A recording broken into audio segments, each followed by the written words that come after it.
Hello, I'm Chuck DeCaro. The Department of Defense has asked me to open your primary course on information warfare by walking you through some out-of-the-box ideas.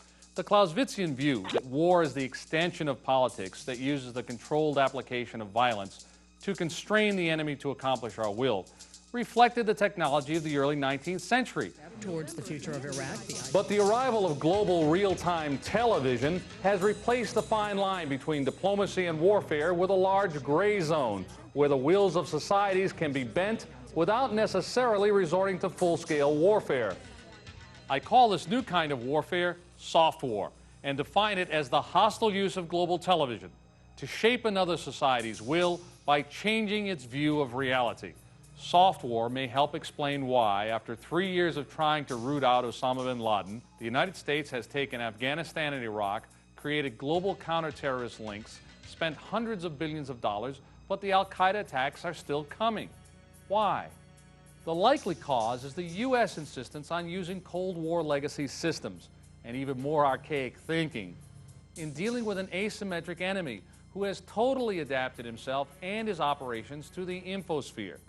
He is, in effect, a virtual guerrilla whose area of operations is global and four-dimensional: air, land, sea, and information.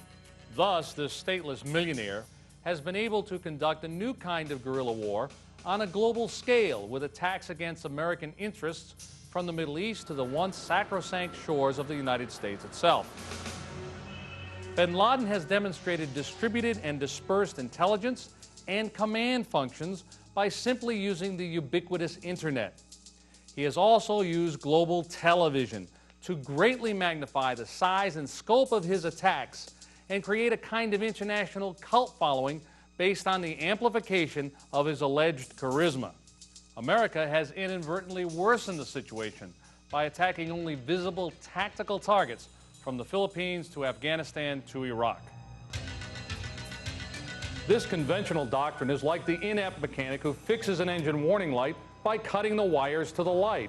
The same mentality applies to simply killing or capturing terrorists. The problem is in the engine, and the engine here is the virtual body politic that supports bin Laden through contributions of money, personnel, intelligence, operational assistance, and political support. And this virtual body politic is hiding within the larger Islamic culture of some 1.65 billion people.